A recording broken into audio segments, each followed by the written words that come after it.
नमस्ते दोस्तों, गीता की धार्मिक कहानियों में आपका स्वागत है। पौष मास महात्म्य कथा अध्याय 2। श्री शिवाय नमस्तुभ्यम। आप सभी का दिन शुभ और मंगलमय हो। इसी मंगल कामना के साथ आज के अध्याय का शुभारंभ करती हूँ। आज से आप हमारे चैनल पर हर दिन नियम से पौष मास की कथाएं सुनेंगे। आप सभी से अनुरोध है कि अध्याय 1 से लेकर अंतिम अध्याय तक हमारे साथ इसी तरह जुड़े रहिएगा। चलिए अब आज के अध्याय का आरंभ करते हैं। आज के अध्याय का आरंभ हम भगवान श्री कृष्ण की एक सच्ची कथा के साथ करते हैं। कहा जाता है कि भगवान हमारी मदद तब करते हैं जब हम पूरी श्रद्धा और भक्ति के साथ उनसे प्रार्थना करते हैं। इसके अतिरिक्त भगवान उन लोगों की भी मदद करते हैं जो स्वयं अपनी मदद करते हैं। यह परम सत्य है कि भगवान हमेशा उन लोगों की मदद जरूर करते हैं जो परिणाम की चिंता किए बिना पूरी लगन के साथ कड़ी मेहनत करते हैं। हमें अपनी सबसे बुरी परिस्थितियों में कभी भी निराश और हतोत्साहित नहीं होना चाहिए, अपितु आत्मविश्वास के साथ स्थिति पर नियंत्रण पाने के लिए शांत मन से समस्याओं के समाधान करने का निरंतर प्रयास करते रहना चाहिए। भगवान के भक्तों के मन में यह विचार निरंतर आता है कि भगवान हमारी मदद कब और कैसे करते हैं। आइए श्रवण करते हैं एक सच्ची कथा।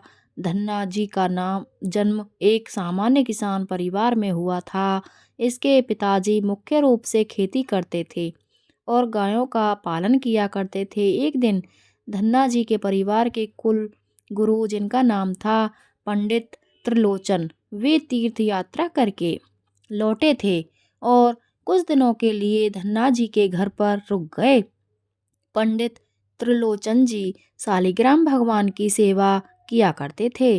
वह बड़े भाव से भगवान शालिग्राम की शिला की सेवा करते थे।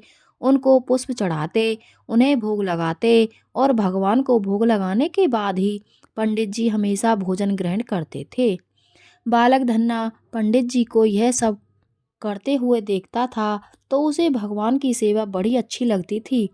जब पंडित जी भगवान की सेवा करते तो धन्ना को बड़ा ही सुकून मिलने लगता था। कुछ दिनों के बाद जब पंडित जी जाने लगे तब बालक धन्ना पंडित जी से शालिग्राम भगवान के लिए जिद करने लगे। कहने लगे कि मुझे भी ठाकुर जी चाहिए। परंतु पंडित जी अपने ठाकुर जी को छोटे से बालक को कैसे दे सकते थे। धन्ना जी को उनके माता पिता ने बहुत समझाया, परंतु धन्ना जी नहीं माने। अंत में लोगों ने पंडित जी से कहा कि अरे यह तो बालक है, इसे शालिग्राम जैसा कुछ और दे करके बहला फुसला दीजिए। अगले दिन पंडित जी नदी में स्नान करने गए। वहाँ से वह एक गोल मटोल थोड़ा बड़ा सा काले रंग का एक पत्थर लेकर आए। तब वो धन्ना जी के पास आकर बोले, बेटा मैं तुम्हें अपने ठाकुर जी को दे दूंगा, लेकिन मेरे पास दो ठाकुर जी हैं, बड़े ठाकुर जी और छोटे ठाकुर जी। अब बताओ तुम्हें कौन से ठाकुर जी चाहिए। धन्ना जी ने झट से जवाब दिया, मुझे तो बड़े ठाकुर जी चाहिए और पंडित जी भी यही चाहते थे। तब पंडित जी ने धन्ना जी को वह बड़ा काला पत्थर उसे बड़े ठाकुर जी बता करके धन्ना जी को दे दिया। अब ठाकुर जी को पाकर धन्ना जी बहुत प्रसन्न हो गए, बड़े भाव से उनकी सेवा करने लगे। जब धन्ना जी गाय चराने खेतों की तरफ जाते तो ठाकुर जी को अपने साथ ले जाते थे। धन्ना जी की माँ ने उनको बाजरे की रोटी, साग, अचार और गुड़ खाने के लिए दिया। अब धन्ना जी ने भी निश्चय किया कि वह भी पंडित जी की तरह ही ठाकुर जी को जब तक भोग नहीं लगाएंगे और जब तक ठाकुर जी को खिला नहीं लेंगे तब तक वो खुद ही भोजन नहीं करेंगे। धन्ना जी जब खेत में पहुँचे तो प्रेम से ठाकुर जी को पुकार करके कहने लगे कि ठाकुर जी जब तक आप भोग नहीं लगाएंगे तब तक मैं भोग नहीं लगाऊंगा। धन्ना जी ने निश्चय किया कि जब तक ठाकुर जी प्रकट होकर भोग नहीं लगाते वह भी भोजन का एक टुकड़ा ग्रहण नहीं करेंगे। जब ठाकुर जी ने भोग नहीं लगाया तो धन्ना जी ने शाम को वह रोटी गाय को खिला दिए। 3 दिन तक ऐसा ही चलता रहा। ना ठाकुर जी भोग लगाते और ना धन्ना जी भोजन करते। चौथे दिन की बात है, धन्ना जी की माता फिर से रोटी लेकर आईं। उस दिन धन्ना जी अपने खेतों में जोर जोर से रोने लगे और ठाकुर जी से गुहार लगाने लगे। धन्ना जी बोले, आप तो बड़े ठाकुर जी हैं, आपको तो लोग रोज 56 प्रकार का भोजन खिलाते होंगे, परंतु मैं तो बालक हूँ और 3 दिन से भूखा हूँ तथा परेशान भी हूँ। आपको मुझ पर दया भी नहीं आई क्या? मुझ पर दया करके ही थोड़ा भोग लगा लो, जिससे मैं भी कुछ खा सकूं। क्योंकि पंडित जी ने कहा था कि आपको मुझ पर दया भी नहीं आई क्या? मुझ पर दया करके ही थोड़ा भोग लगा लो, जिसमें मैं भी कुछ खा सकूं। क्योंकि पंडित जी ने कहा था कि आपको खिलाए बिना मैं कुछ नहीं खा सकता, इसलिए पहले आप खा लो, इसके बाद ही मैं खाऊंगा। धन्ना जी की भोलेपन से की गई प्रार्थना को सुनकर भगवान श्री कृष्ण साक्षात प्रकट हो गए। अपने ठाकुर जी को देखकर धन्ना जी बहुत प्रसन्न हो गए। उन्होंने ठाकुर जी को माँ की दी हुई बाजरे की रोटी, साग और गुड़ खाने को दे दिया। ठाकुर जी बड़े चाव से रोटी खाने लगे। 4 रोटियों में से 2 रोटी ठाकुर जी ने खा लिया। अब ठाकुर जी तीसरी रोटी को जैसे ही खाने चले, तब धन्ना जी ने उनका हाथ पकड़ लिया और कहा, सारी रोटियां आप ही खा जाएंगे क्या? मुझे भी तो भूख लगी है। अगर सारी रोटी आप खा लेंगे तो मैं क्या खाऊंगा? मैं तो कई दिनों से भूखा हूँ, मैंने कुछ भी नहीं खाया है। 2 रोटी आपने खा ली, अब 2 रोटी मेरे लिए छोड़ दो। इसके बाद ठाकुर जी मुस्कुराने लगे और बची हुई 2 रोटियां धन्ना जी ने खाईं, जिसे ठाकुर जी ने छोड़ी थीं। अब तो उनका यह रोज का नियम बन गया। धन्ना जी जब भी गाय चराने जाते तो भोजन खेत में जाकर के ठाकुर जी के साथ ही करते थे। एक दिन ठाकुर जी ने धन्ना जी से कहा कि तुम रोज मुझे रोटी खिलाते हो, मैं मुफ्त में रोटी नहीं खाना चाहता, मैं तुम्हारा कोई काम कर दिया करूँगा। धन्ना जी ने कहा, मैं तो बालक हूँ, केवल गाय ही चराता हूँ, मैं आपको क्या काम बता सकता हूँ। तब ठाकुर जी ने कहा कि मैं तुम्हारी गाय ही चरा दिया करूँगा। उस दिन के बाद से ठाकुर जी धन्ना जी की गाय चराने लगे। एक दिन धन्ना जी ने ठाकुर जी से पूछा, आप मुझे अपने हृदय से क्यों नहीं लगाते? तब ठाकुर जी ने कहा, मैं तुम्हें प्रत्यक्ष हो गया हूँ, लेकिन पूरी तरह से मैं तब मिलता हूँ जब कोई सन सद्दु सद्गुरु जीव को अपना लेता हूँ। अभी तुमने अपने किसी गुरु की शरणागति ग्रहण नहीं की है, इसलिए मैं तुम्हें अपने हृदय से नहीं लगा सकता। तब धन्ना जी बोले, मैं तो जानता ही नहीं कि गुरु किसे कहते हैं, फिर मैं अपना गुरु कैसे बनाऊं? ठाकुर जी बोले, काशी में जगत गुरु श्री रामानंद आचार्य मेरे ही स्वरूप में विराजमान हैं, तुम जाकर उनकी शरण ग्रहण करो। ठाकुर जी के कहे अनुसार धन्ना जी ने काशी जाकर रामानंद आचार्य जी की शरणागति ग्रहण कर ली। उस समय धन्ना जी की आयु लगभग 15 से 16 साल के आसपास थी। श्री रामानंद आचार्य जी ने धन्ना जी को अपने शिष्य के रूप में स्वीकार कर लिया और उन्हें आदेश दिया कि अब तुम अपने घर चले जाओ। धन्ना जी बोले, गुरुजी, अब मैं घर नहीं जाना चाहता, आप मुझे घर जाने का आदेश क्यों दे रहे हैं? गुरुजी बोले, अगर तुम यहाँ रह कर भोजन करोगे तो केवल तुम्हारा ही कल्याण होगा, लेकिन अगर तुम अपने घर जाकर खेती किसानी करते हुए अपने माता पिता की सेवा करते हुए भजन करोगे तो तुम्हारे साथ कई जीवन का उद्धार हो जाएगा। गुरुजी की आज्ञा के अनुसार धन्ना जी घर को लौट आए। इसके बाद जैसे ही धन्ना जी घर पहुँचे, ठाकुर जी ने उन्हें अपने हृदय से लगा लिया। इसके बाद धन्ना जी संत की बहुत सेवा करने लगे। जब भी उनके गांव में कोई साधु संत आता तो धन्ना जी उन्हें अपने घर में ले आते और बड़े ही प्रेम से उनकी सेवा करते और उन्हें भोजन खिलाते थे। संतों की सेवा करने के कारण अब उनके घर दूर दूर से साधु संत आने लगे। धन्ना जी सभी साधु संतों का बड़े प्रेम से सत्कार करते और उन सभी को भोजन खिलाते। एक दिन की बात है, धन्ना जी के पिताजी ने धन्ना जी से कहा कि देखो धन्ना, हम लोग ग्रस्त हैं, यदि महीने में एक आध बार कोई साधु आ जाए तो हम उनकी सेवा भी करते, लेकिन तुम्हारी इन साधुओं से ऐसी दोस्ती हो गई है कि हर दूसरे दिन कोई ना कोई साधु चला आता है और अपने साथ एक दो साधु को भी ले आता है। यह ठीक नहीं है। हम अपनी खेती बाड़ी का काम करें, या इन साधुओं की सेवा करें? तुम तो अभी बालक हो, कुछ कमाते नहीं हो, तुम्हारे पालन पोषण भी हम ही करते हैं और ऊपर से तुम साधुओं को बुला लेते हो। इस प्रकार इन निठल्ले साधुओं की सेवा करना ठीक नहीं है। इसलिए एक बात कान खोल कर सुन लो, आज के बाद यदि तुम किसी साधु को लेकर घर को आए तो मैं तुम्हें घर में नहीं घुसने दूंगा। तुम्हें अगर साधु की सेवा करनी है तो पहले कुछ कमाई करो, फिर अपनी कमाई से साधु की सेवा करना। पिताजी की बात को सुनकर धन्ना जी उदास हो गए और चुपचाप खड़े हो गए। तब तब पिताजी ने धन्ना को डांटते हुए कहा, आज के बाद किसी साधु को घर में लेकर मत आना। जाओ खेत में गेहूं बो करके आओ।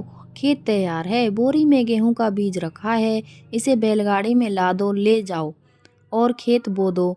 धन्ना जी ने बैलगाड़ी में गेहूं रखा और खेत में बोने के लिए चल दिए। धन्ना जी थोड़ी ही दूर चले थे कि उन्हें मार्ग में कुछ साधुओं की टोली आती हुई दिखाई दी। धन्ना जी ने बैलगाड़ी से उतरकर उन साधुओं को साष्टांग प्रणाम किया।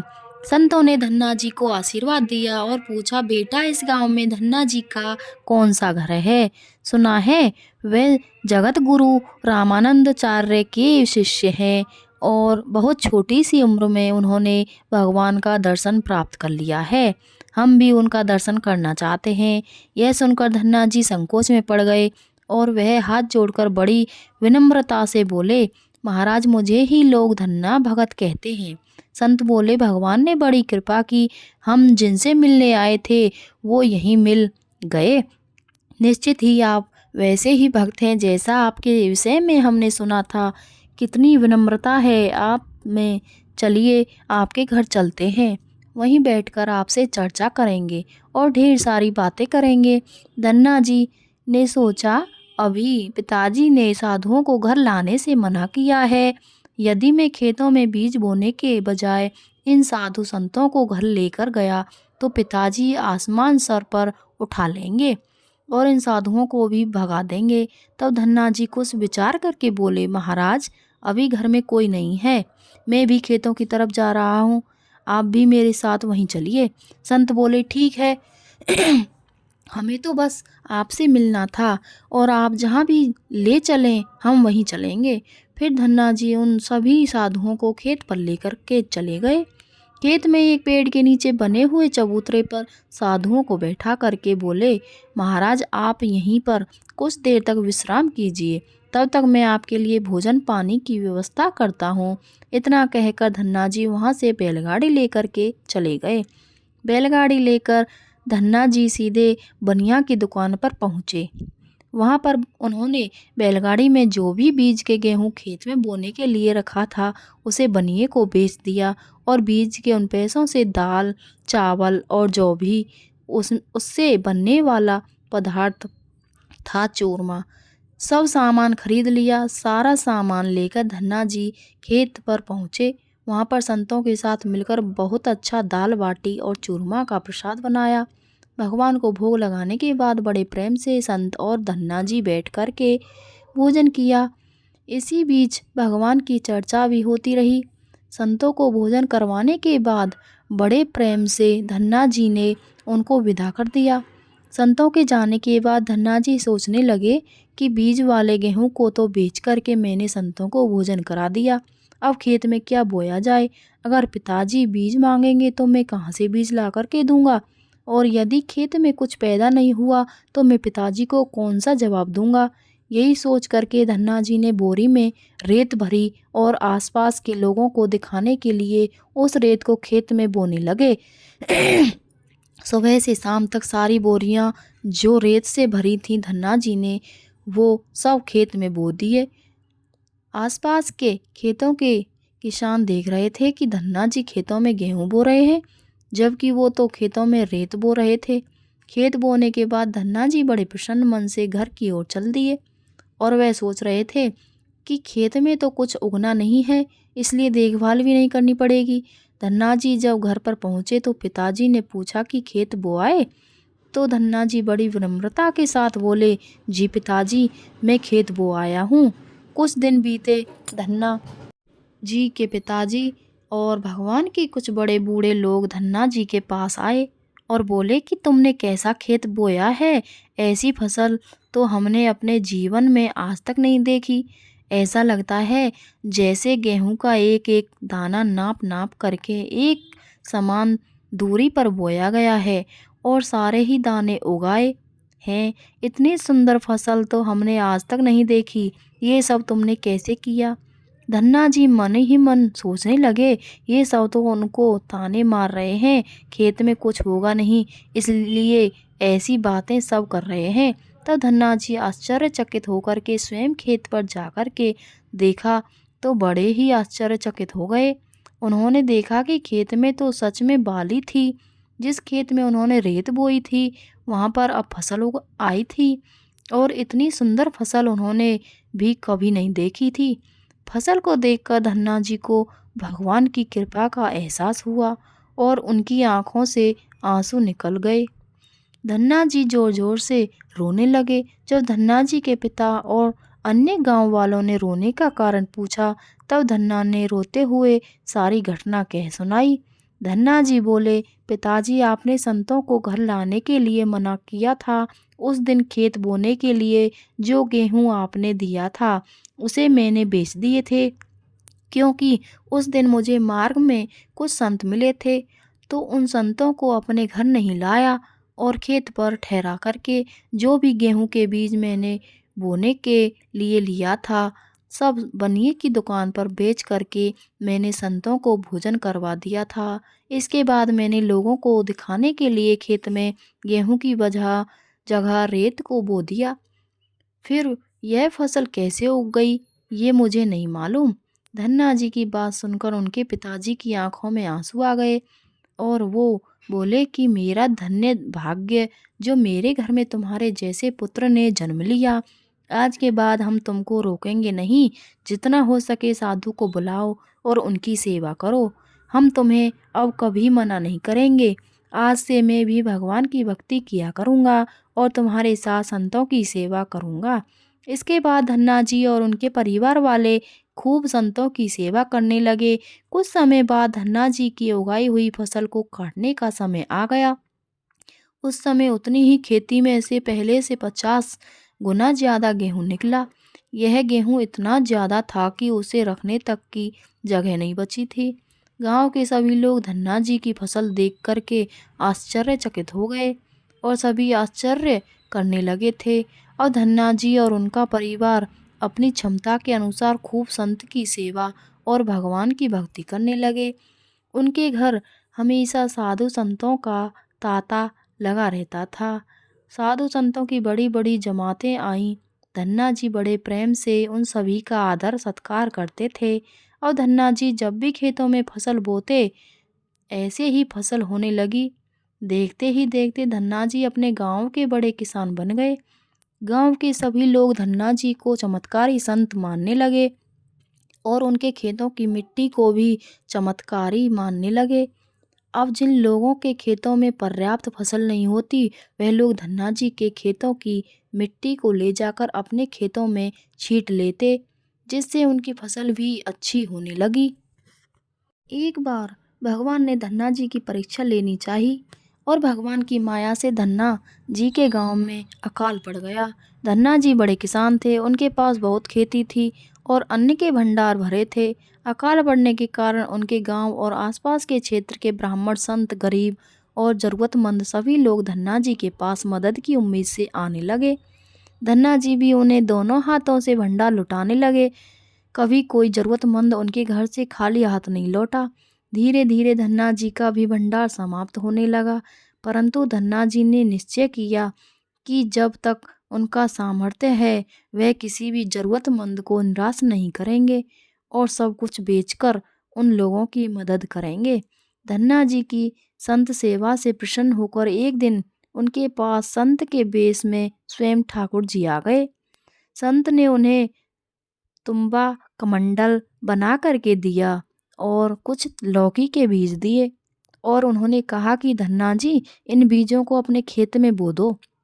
जब यह फसल पक जाए तो उनसे जो भी प्राप्त हो उसे लोगों की सेवा में खर्च कर देना। धन्ना जी ने ऐसा ही किया। संत की आज्ञा से उन्होंने तुम्बा के बीज खेतों में बो दिए। गांव के लोग कहने लगे, लगता है धन्ना जी पागल हो गए हैं, ऐसे भीषण काल में फसल बो रहे हैं, और वह भी तुम्बा की। इस कड़वी तुम्बा को तो पशु भी नहीं खाते, यह तो केवल कमंडल बनाने के काम में आता है। ऐसी फसल यदि पैदा भी हो गई तो उसका क्या फायदा होगा। परंतु धन्ना जी ने संत के कहे अनुसार अपने खेतों में तुम्बा और लौकी के बीज बो दिए। देखते ही देखते कुछ दिन बाद तुम्बा फसल उग आई। सभी लोग कहने लगे कि ऐसे भीषण काल में बिना पानी के कोई फसल कैसे उग सकती है। कुछ ही दिनों में धन्ना जी का खेत हरा भरा हो गया। इसी बीच धन्ना जी जरूरतमंदों की सेवा करते रहे। धन्ना जी ने अपना सारा अन्न भंडार लुटा दिया। उनके घर में जो भी फसल के बीज रखे थे वह सब उन्होंने संतों को भोजन के लिए दान कर दिया। अब उनके पास अपने परिवार के गुजारे के लायक भी अन्न नहीं बचा था। गांव के लोग कहने लगे, बड़ा मूर्ख है जो सारा अन्न लुटा दिया, अपने परिवार के लिए कुछ भी नहीं रखा, और इसने फसल में बोई भी तो तुम्बा, जिसे कोई खा भी नहीं सकता। धन्ना जी को लोगों की बातों से कोई फर्क नहीं पड़ा। वो तो भगवान का नाम लेते रहते और लोगों की मदद करते रहते थे। एक दिन ऐसा आया जब धन्ना जी के खेतों में लगी फसल पक गई। उनके खेत में बड़े बड़े तुम्बा के फल दिख रहे थे। धन्ना जी ने सोचा, अब दान करने को तो कुछ भी नहीं है, अब इन तुम्बा से कमंडल बनाकर संतों को दिया करूँगा। धन्ना जी खेतों में लगे सभी तुम्बा के फल तोड़कर घर को ले आए। जैसे ही उन्होंने एक तुम्बा को कमंडल बनाने के लिए काटा, उन्होंने देखा कि तुम्बा हीरे मोती जवाहरात और कीमती रत्नों से भरा हुआ था। तुम्बा को कीमती रत्नों से भरा हुआ देखकर वो आश्चर्यचकित रह गए, क्योंकि उनके पास तो तुम्बा की पूरी फसल थी। उन्होंने देखा सभी तुम्बा में ऐसे ही कीमती रत्न भरे हुए थे। अब उनके पास इतने कीमती रत्न और जवाहरात हो गए जितना किसी राजा के पास शायद ही हो। इस चमत्कार को देखने के बाद धन्ना जी को उन संत की याद आई जिन्होंने उन्हें तुम्बा के बीज दिए थे। संत ने कहा था कि इस फसल से जो भी प्राप्त हो उससे लोगों की सेवा करना। अब धन्ना जी उस धन से लोगों की सेवा करने लगे। फिर वह दोनों हाथों से लोगों की मदद करने लगे। उस समय वह अकाल कई वर्षों तक चला। उस समय धन्ना जी ने अपने घर पर और आसपास कई गांव में लंगर शुरू कर दिया। आसपास के सैकड़ों गांव के लाखों लोग वर्षों तक धन्ना जी के लंगर में तीनों समय का भोजन किया करते थे। धन्ना जी ने अपने जीवन में बहुत मंदिर, बावड़ियाँ, तालाब और धर्मशाला भी बनवाए थे और हर तरह से साधु संत और ज़रूरतमंद लोगों की मदद करते थे। लोग धन्ना जी को धन्ना सेठ कहकर बुलाने लगे। धन्ना जी जैसा धनी आज तक कोई नहीं हुआ। वह धन और मन दोनों से धनी थे।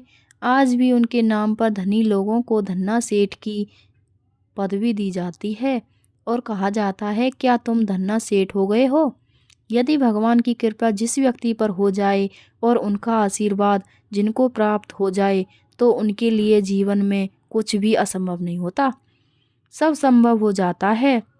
जब भगवान की कृपा धन्ना पर बनी और धन्ना जी धन्ना से धन्ना सेठ बन गए। आइए अब सुनते हैं आज की पुण्य फल देने वाली महात्म्य की कथा।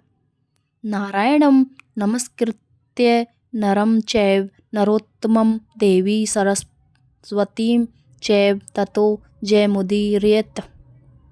अंतर्यामी नारायण स्वरूप श्री कृष्ण नर स्वरूप नरश्रेष्ठ अर्जुन, उनकी लीला को प्रकट करने वाली देवी सरस्वती तथा उस लीला को संकलित करने वाले व्यास जी को नमस्कार करके पाठ का प्रारंभ करते हैं। नारद जी ने पूछा, हे भगवान, अब मैं गणेश खंड को, जो मनुष्यों के संपूर्ण मंगलों का भी मंगल स्वरूप तथा गणेश जी के जन्म वृत्तांत से परिपूर्ण है, उसे सुनना चाहता हूँ। हे जगदीश्वर, भला पार्वती जी के शुभ उदर से श्रेष्ठ गणेश जी की उत्पत्ति कैसे हुई?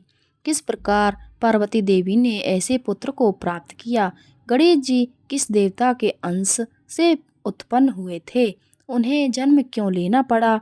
वे आयो निज थे अथवा किसी योनि से उत्पन्न हुए थे, उनका ब्रह्म तेज कैसा था, उनमें कितना पराक्रम था। हे प्रभु, उनकी तपस्या कैसी थी, वे कितने ज्ञानी थे तथा उनका यश कितना निर्मल था। जगदीश्वर नारायण शंभु और ब्रह्मा जी के रहते हुए संपूर्ण विश्व में उनकी अग्र पूजा क्यों होती है?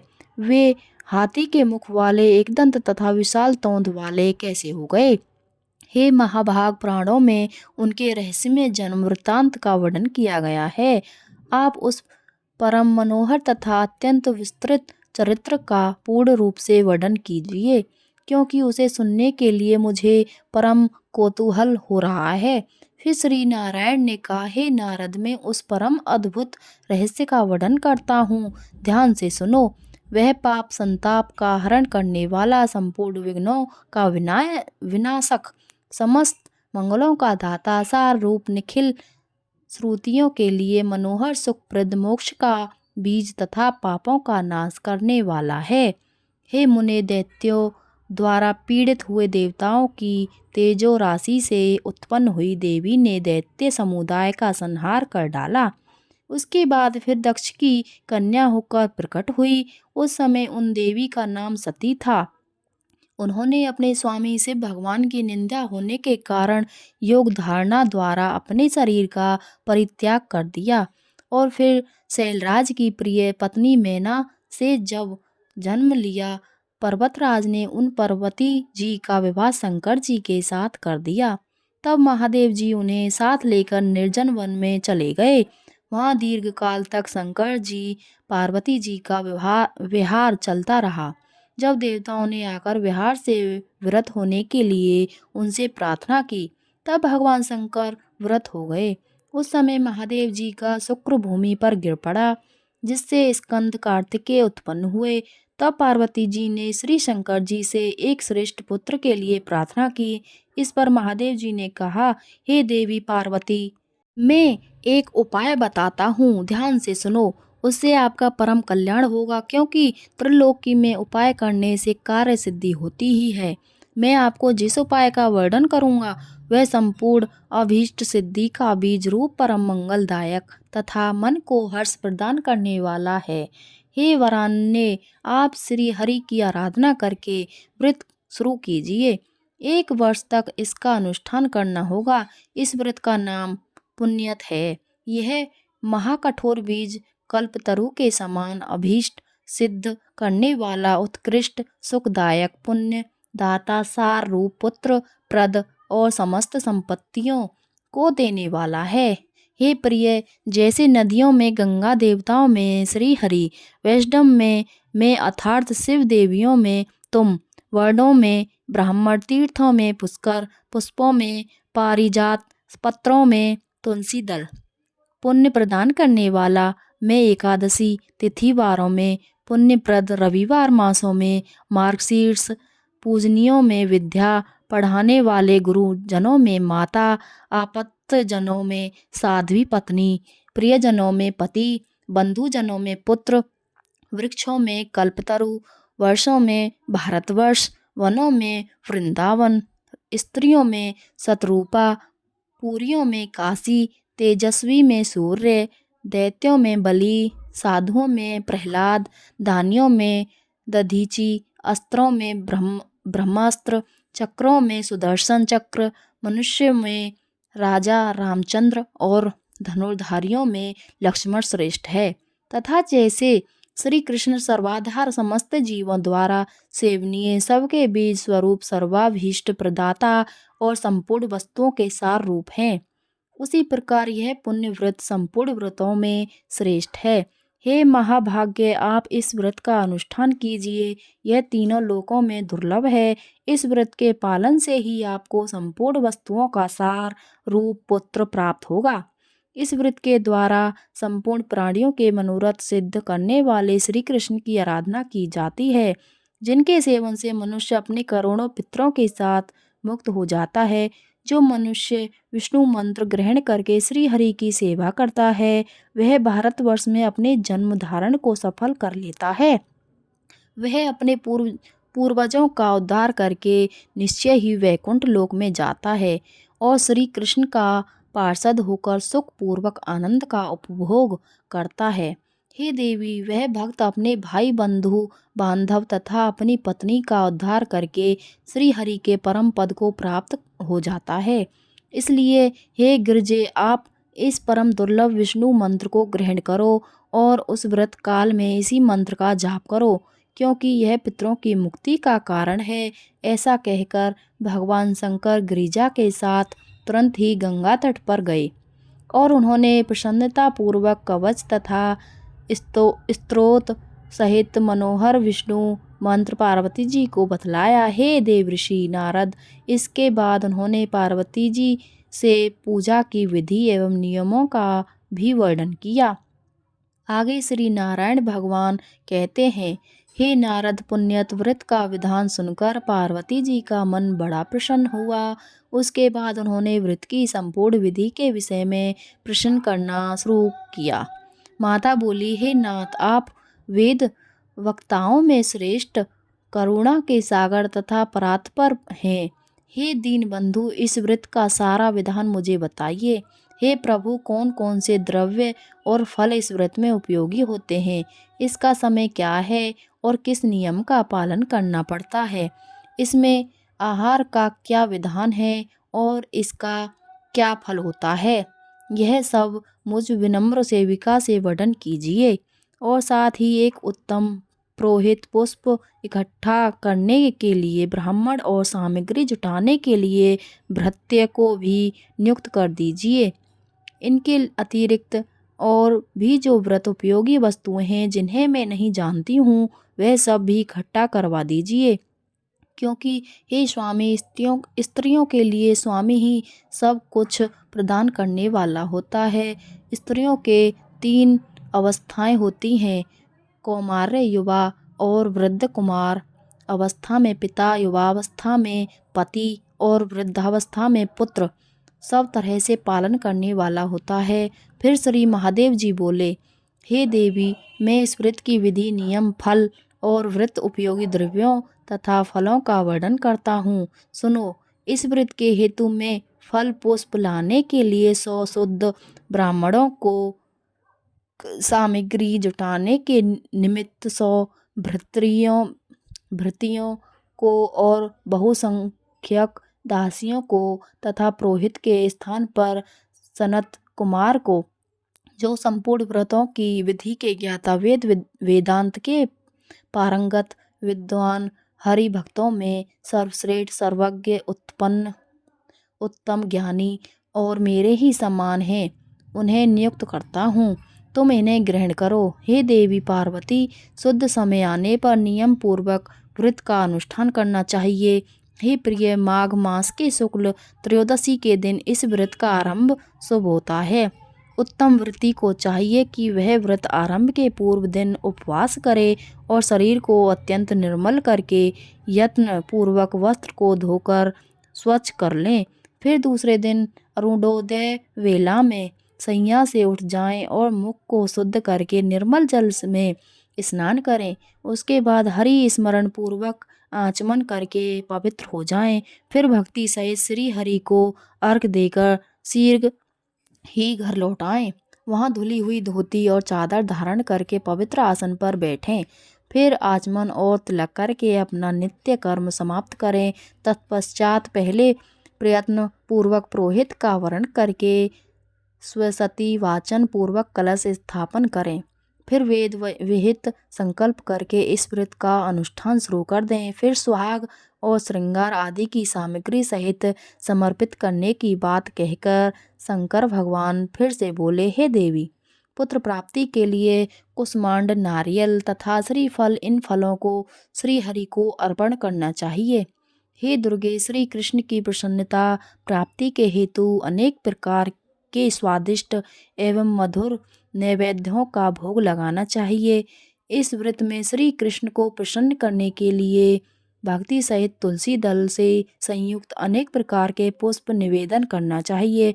व्रती को चाहिए कि वह व्रत काल में जन्म जन्मांतर में अपने धन धान्य की समृद्धि के लिए प्रतिदिन 1 सहस्त्र ब्राह्मणों को भोजन कराए। हे देवी, प्रतिदिन पूजन काल में पुष्पों से भरी हुई सहस्त्र अंजलियां समर्पित करें तथा भक्ति की वृद्धि के लिए सहस्त्र बार प्रणाम करना चाहिए। हे सुव्रते, व्रत काल में 6 मास तक हविष्यान, 5 मास तक फलाहार और 1 पक्ष तक हवि का भोजन करें तथा 1 पक्ष तक केवल जल पीकर रहना चाहिए। अग्निदेव के लिए 100 खंड रत्न दीपों का दान करना चाहिए। रात्रि में कुशासन बिछाकर नित्य जागरण करना उत्तम है। हे देवी, इस प्रकार व्रत के भली भांति पूर्ण होने पर उसके बाद व्रत का उद्यापन करना चाहिए। उस समय 308 डालियां जो वस्त्रों से ढकी हुई हों तथा भोजन के पदार्थ यज्ञोपवीत और मनोहर उपहारों से सजी हुई हो, वह दान करनी चाहिए। 1308 ब्राह्मणों को भोजन तथा 1308 तिल की आहुतियाँ देने का विधान है। फिर व्रत समाप्त हो जाने पर विधि पूर्वक 1360 स्वर्ण मुद्राओं की दक्षिणा देनी चाहिए। इसके अतिरिक्त व्रत समाप्ति के दिन दूसरी दक्षिणा भी बतलाऊंगा। हे देवी, इस व्रत का फल यही है कि श्री हरि में भक्ति दृढ़ हो जाती है। श्री हरि के सदृश तीनों भवनों में विख्यात पुत्र उत्पन्न होता है और सौंदर्य पति, सौभाग्य, ऐश्वर्य और अतुल धन की प्राप्ति होती है। हे महेश्वरी, यह व्रत प्रत्येक जन्म में समस्त वांछित सिद्धियों का बीज है जिसका मैंने इस प्रकार वर्णन किया है। इसलिए हे देवी, आप भी इस व्रत का अनुष्ठान कीजिए। हे साध्वी, आपको पुत्र जरूर उत्पन्न होगा। ऐसा कहकर भगवान शिव मौन हो गए। आज का अध्याय सही यहीं समाप्त होता है। इससे आगे का वर्णन आप सभी भक्तजन अगले अध्याय में जरूर सुनिएगा। अगर आज का अध्याय पसंद आया हो तो कमेंट बॉक्स में जय श्री कृष्णा या ओम नमो भगवते वासुदेवाय नमः अवश्य लिखें। वीडियो अच्छी लगी हो तो लाइक करना, शेयर करना, सब्सक्राइब करना ना भूलें। चैनल पर बने रहें। धन्यवाद।